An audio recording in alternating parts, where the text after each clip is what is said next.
Diam-diam, jumlah tenaga kerja asing yang bekerja di Indonesia makin banyak. Tahun 2022 lalu, bahkan mencatat sejarah baru. Jumlahnya yang tertinggi setidaknya dalam 10 tahun terakhir.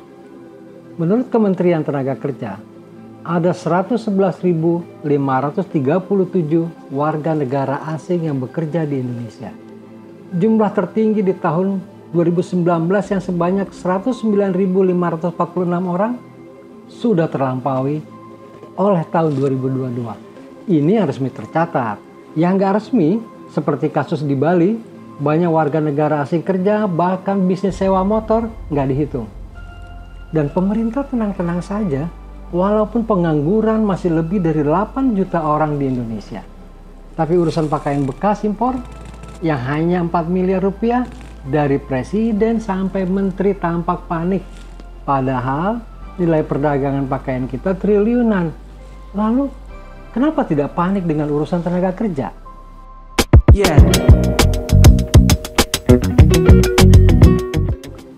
Untuk urusan tenaga kerja asing, tidak ada pejabat kita yang panik.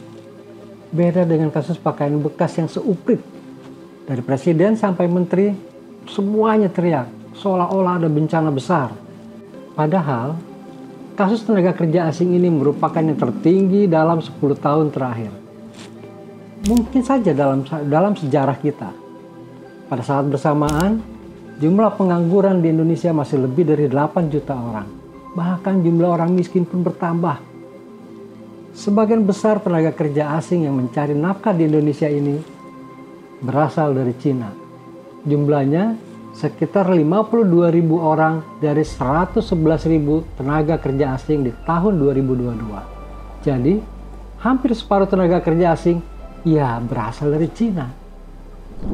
Salah satu penyumbang besar tenaga kerja asing asal Cina di Indonesia, selain pertambangan, kereta cepat Jakarta Padalarang, karena nggak sampai Bandung lagi, seperti yang direncanakan di awal. Betul, itu KCIC, proyek yang terus molor dan anggarannya terus melonjak. Proyek yang awalnya kata pemerintah nggak pakai dana APBN, akhirnya pakai anggaran negara dari pajak kita. Mengapa tenaga kerja asing ini jadi soal? Yang paling kelihatan kasat mata, uang yang mereka peroleh lari ke negaranya. Ada kecenderungan tidak dibelanjakan di sini. Kalaupun ada, seadanya lah. Kemudian, jatah keterlibatan masyarakat lokal sudah pasti berkurang. Apalagi kalau tenaga kerja asingnya ikut kerja kasar, menggali atau narik kabel gitu ya. Jadi, keberadaan tenaga kerja asing ini bukan sekadar jumlahnya yang makin banyak, tapi juga dampaknya. Dan pemerintah diam-diam saja. Lebih memilih panik dengan pakaian bekas ilegal yang nilainya setahun hanya 4 miliar. Soal tenaga kerja asing, asik-asik aja tuh. Soal dugaan pencucian uang 300 triliun, nggak ada suaranya juga. Eling dan waspada.